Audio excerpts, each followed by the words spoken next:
कार्यक्रम के प्रायोजक हैं Shri Parasnath re rolling mills limited, Durgapur 01, Bardhaman, Paschim Bengal.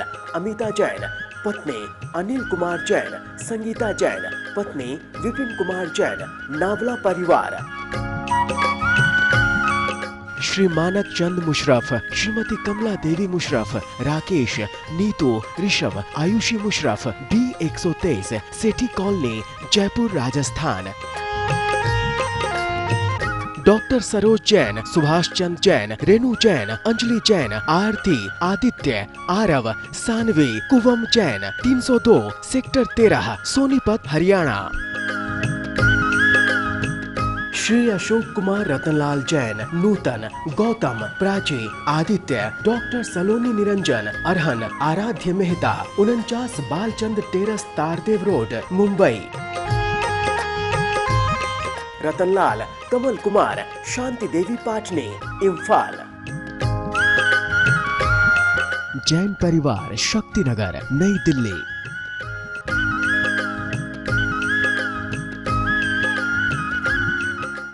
मोक्षमार्गस्य नेतारं भेत्तारं कर्मभूभृतां ज्ञातारं विश्वतत्त्वानां वन्दे तद्गुणलब्धये।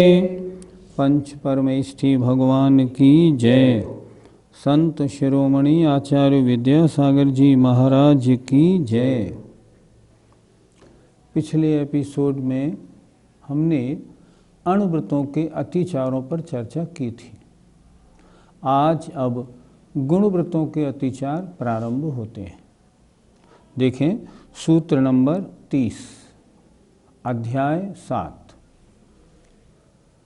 ऊर्ध्वाधस्तिर्यग व्यतिक्रम क्षेत्र वृद्धि स्मृत्यंतराधानानि।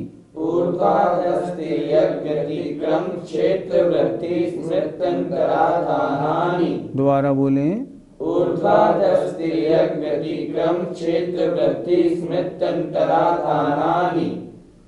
सूत्र का संधि विच्छेद थोड़ा कड़ा है, इसलिए इसको बोर्ड पर दिखाएंगे। सूत्र का संधि विच्छेद देखें।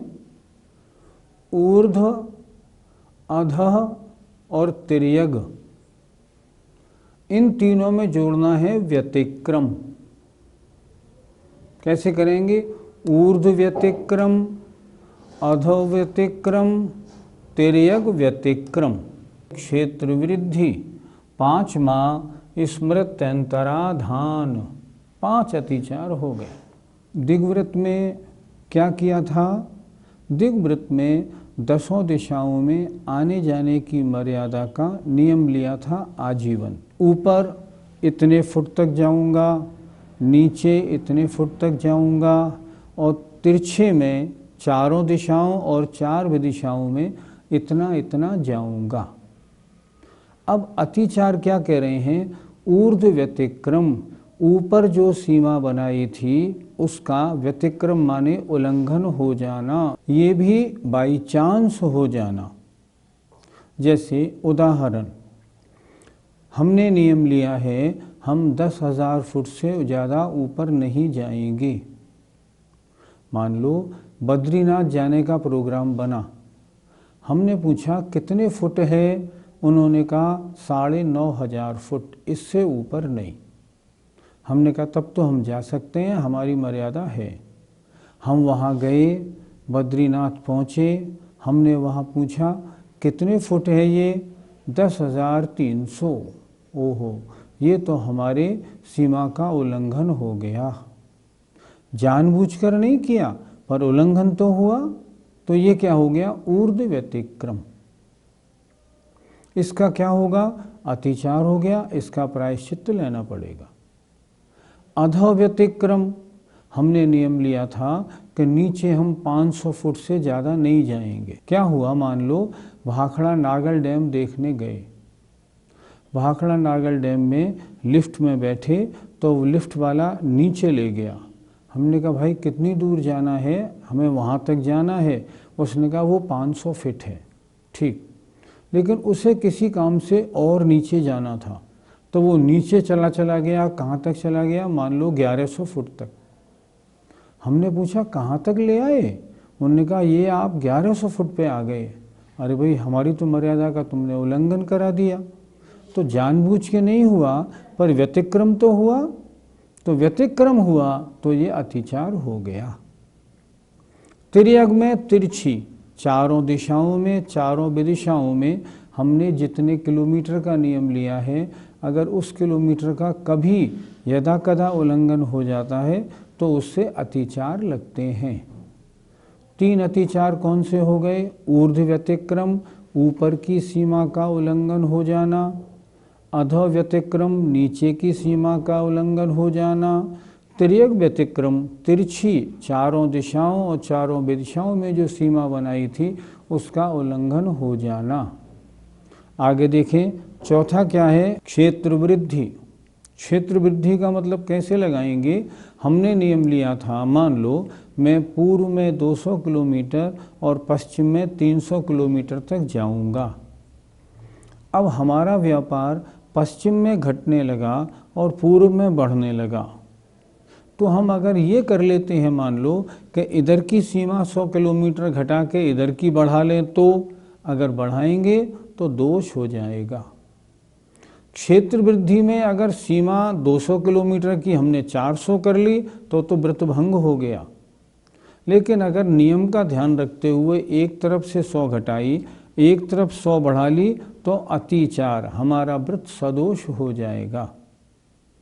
5वां अतिचार है स्मृत्यंतराधान। मालूम नहीं हमने 300 किलोमीटर का नियम लिया था या 200 का। महाराज के सामने नियम तो लिया था, अब क्या करें? तो लिए हुए नियम का भूल जाना ये भी दोष और अतिचार है। एक विशेष बात, कभी अगर मान लो ऐसा भूलने में आ जाए कि हमने 300 का नियम लिया था या 200 का, तो हमेशा 200 का मानना, कम वाला, ज़्यादा वाला नहीं मानना कि लिया होगा कुछ भी 300 ही लिया होगा, नहीं तो 350 लिया होगा। नहीं, ऐसे नहीं। अगर ऐसा करेंगे तो व्रत का उल्लंघन हो जाएगा। इसलिए अगर याद में 2 आए, 200 और 300, तो 200 वाला मानना, ताकि अपना आने जाने का और कार्य संकुचित हो जाए, दिग्व्रत का पालन अच्छी तरह से हो। दिग्व्रत के अर्थात 10 दिशाओं में आने जाने के आजीवन का जो नियम दिग्व्रत कहलाता है, उसके 5 अतिचार हैं। ऊर्ध्व व्यतिक्रम, ऊपर की दिशा में लिए हुए नियम का उल्लंघन हो जाना। अधो व्यतिक्रम, नीचे का उल्लंघन हो जाना। 8 दिशाएं, 4 दिशा 4 विदिशाओं में उल्लंघन हो जाना। क्षेत्र वृद्धि, एक तरफ का घटा के एक तरफ का बढ़ा लेना। और स्मृत्यंतराधान अर्थात ली हुई मर्यादा का भूल जाना।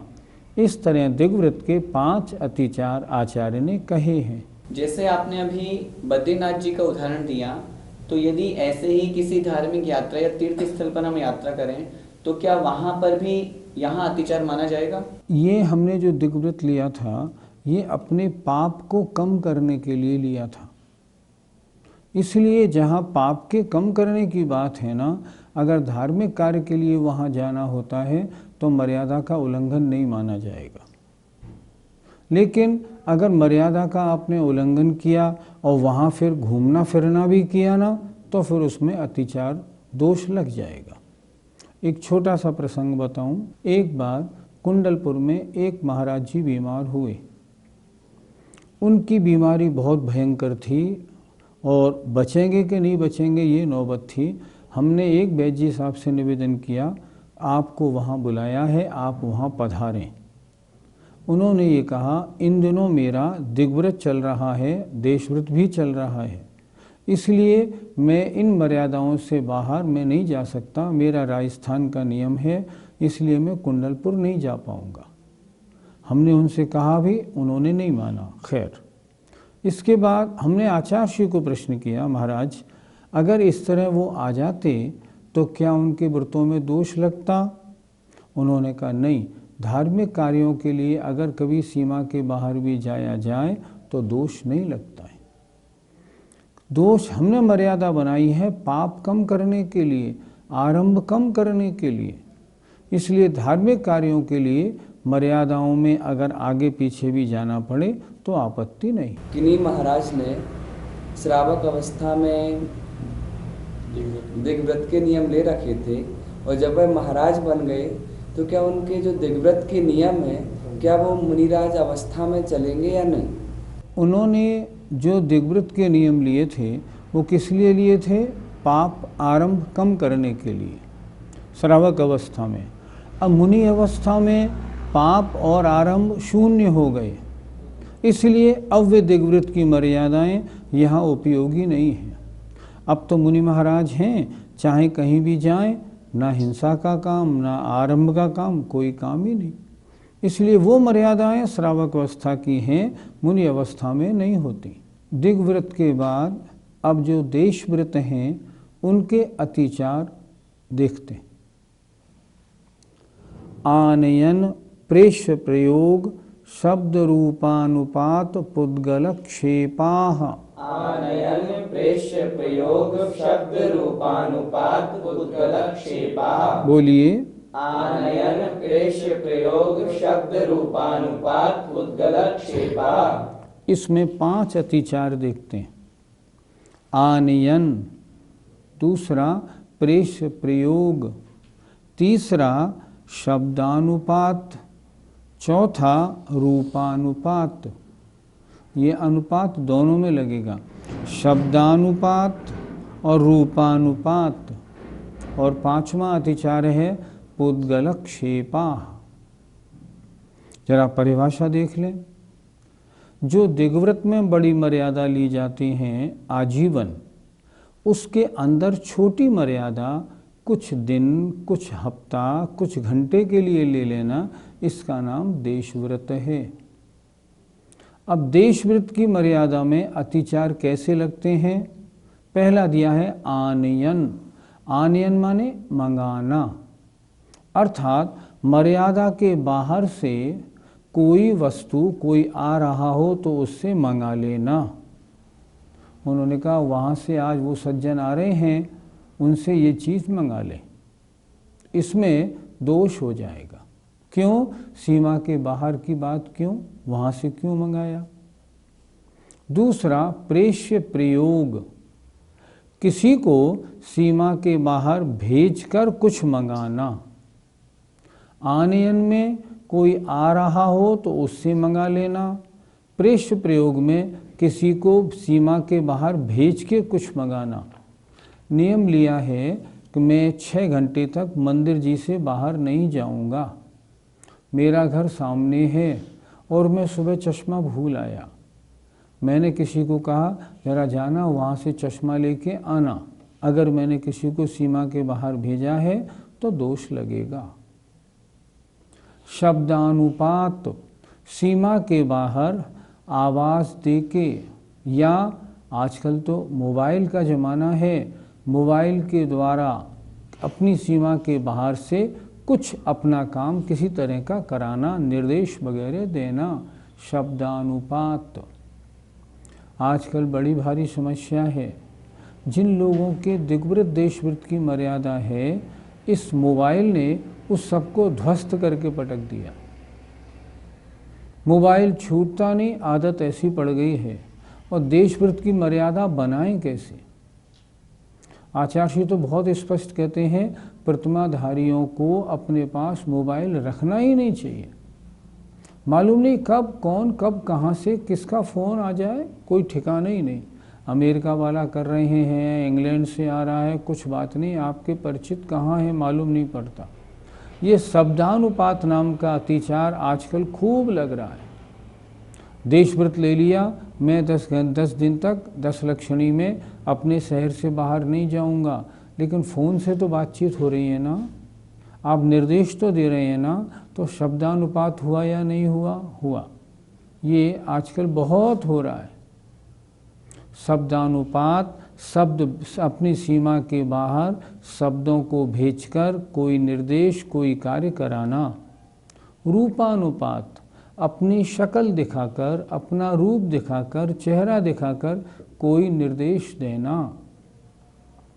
मंदिर से बाहर नहीं जाना था 4 घंटे, अब कुछ कहना है तो छत के ऊपर पहुंच गए, बॉर्डर पर खड़े हो गए ताकि कोई देख ले और आ जाए और पूछे क्या बात है, क्यों यहाँ खड़े हैं आप। रूपानुपात। पुद्गलक्षेपाहा, कुछ काम कराना है और कोई आ नहीं रहा है तो क्या करें, एक पुद्गल डेला उठाया पत्थर का और फेंक के इशारा कर दिया आ जाओ, उसे बुलाया और अपना निर्देश दे दिया। पुद्गलक्षेपाहा। सही बात क्या है, देशव्रत की मर्यादा के बाहर बिल्कुल मन वचन काय से त्याग है, कुछ नहीं करना। अगर ये हम इस तरह का कोई कार्य करते हैं तो हमारा देशव्रत में अतिचार लगता है, दोष लगता है। इसलिए ये सूत्र लिखा, एक बार फिर देख लें। आनयन, मर्यादा से बाहर से कोई आ रहा हो तो कुछ मंगाना।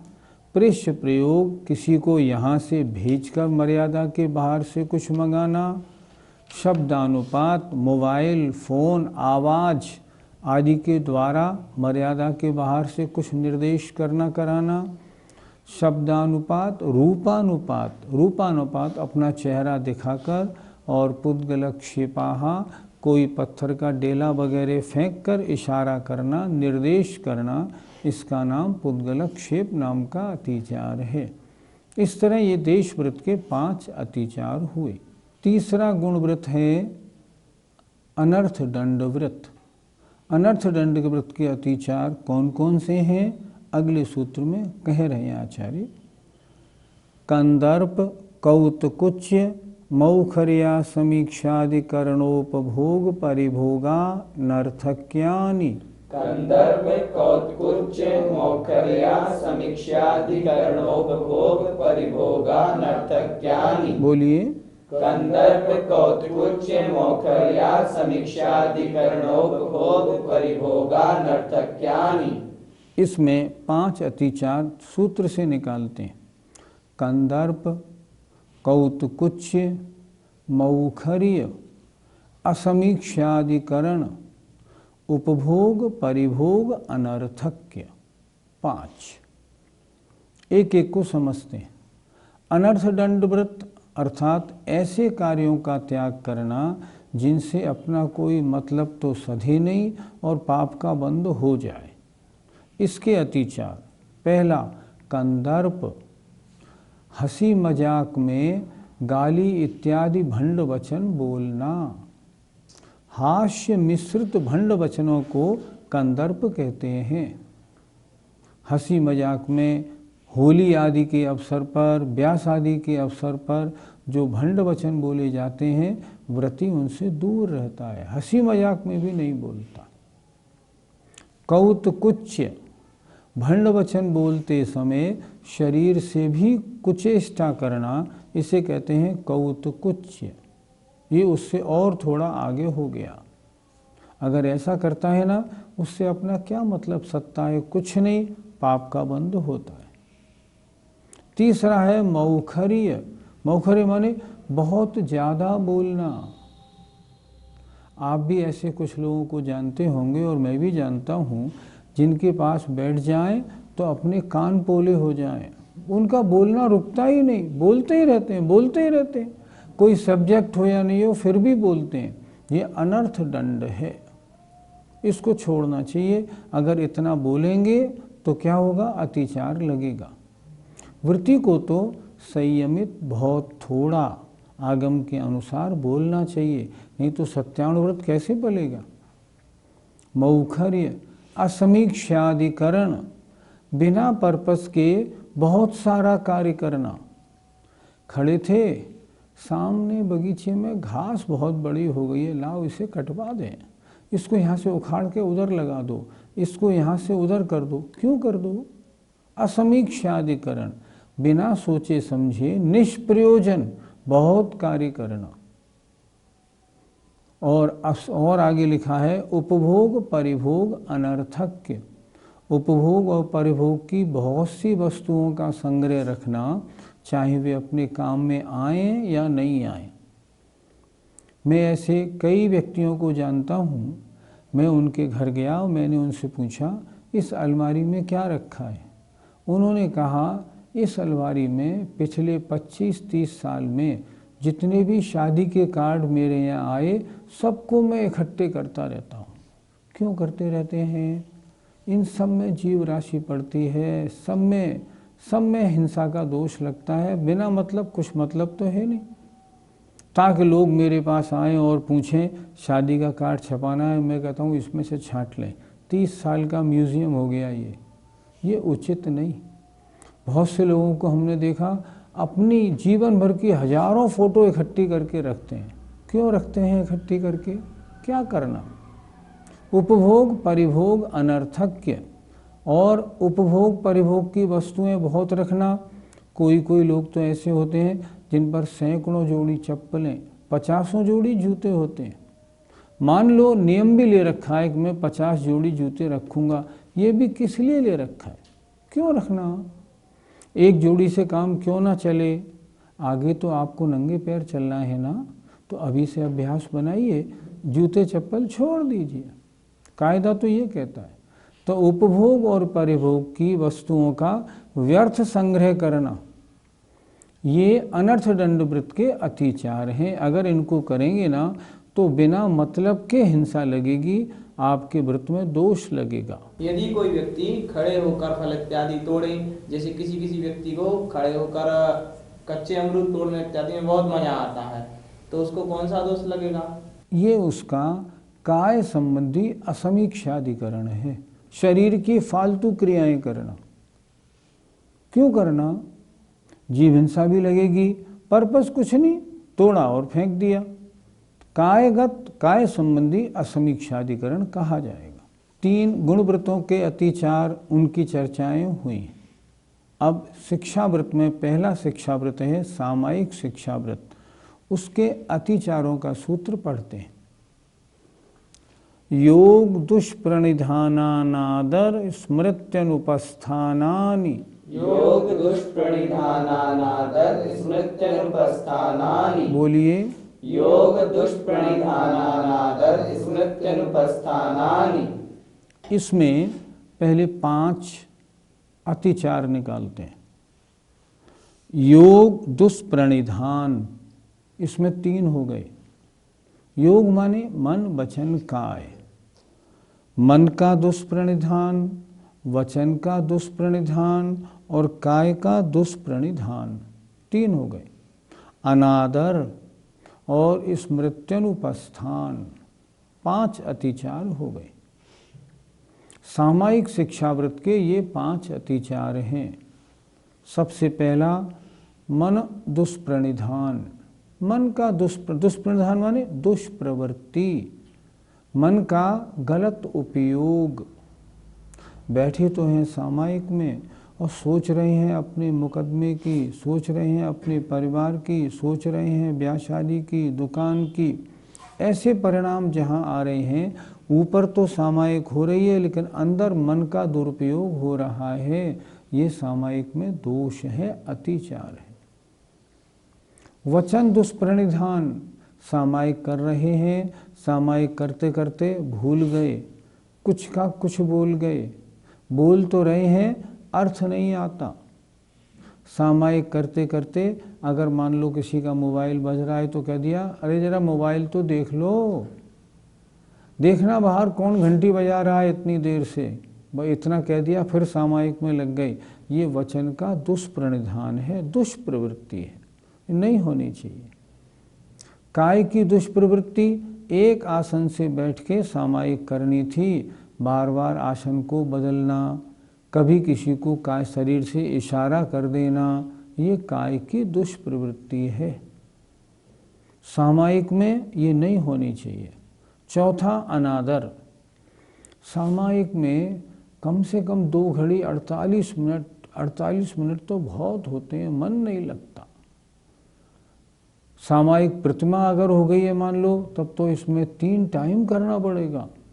3 टाइम तो बहुत होता है। उसके प्रति कार्य करें पर आदर पूर्वक न करें। आदर कब माना जाएगा? जब सामायिक अगर 2 घड़ी करनी है तो 3 घड़ी करें तो माना जाएगा हाँ आदर है। अनादर कब? अनादर जब बेगार टाल दें। चलो कोई बात नहीं, तुम ये करते रहो, मैं करता हूँ। हमने बहुतों को देखा जहाँ सब चर्चा होती रहती है उसके बीच में वो बैठे रहते हैं और अपनी सामायिक करते रहते हैं। ये अनादर, ये दुरुपयोग, ऐसे थोड़ी होता है। सामायिक कहाँ करनी चाहिए? एकांत स्थान में। सामायिक महान पुण्याश्रव के कारण है। सामायिक एकांत स्थान में होती है, सामायिक करनी है। यहाँ से उठिए, मंदिर में एकांत स्थान में जाइए, जगह का चुनाव करिए, फिर सामायिक करिए। जय जिनेन्द्र। इस कार्यक्रम के प्रायोजक हैं श्री पारसनाथ रीरोलिंग मिल्स लिमिटेड, दुर्गापुर 01, वर्धमान, पश्चिम बंगाल। अमिता जैन, पत्नी अनिल कुमार जैन, संगीता जैन, पत्नी विपिन कुमार जैन, नावला परिवार। श्री मानक चंद मुशरफ, श्रीमती कमला देवी मुशरफ, राकेश, नीतू, ऋषभ, आयुषी मुशरफ, B123, सेठी कॉलोनी, जयपुर, राजस्थान। डॉक्टर सरोज जैन, सुभाष चंद जैन, रेणु जैन, अंजलि जैन, आरती, आदित्य, आरव, सानवी, कुवम जैन, 302, सेक्टर 13, सोनीपत, हरियाणा। श्री अशोक कुमार रतनलाल जैन, नूतन, गौतम, प्राची, आदित्य, डॉक्टर सलोनी निरंजन, अरहन, आराध्य मेहता, 49 बालचंद टेरस, तारदेव रोड, मुंबई। रतनलाल, कमल कुमार, शांति देवी पाटनी, इम्फाल। जैन परिवार, शक्तिनगर, नई दिल्ली।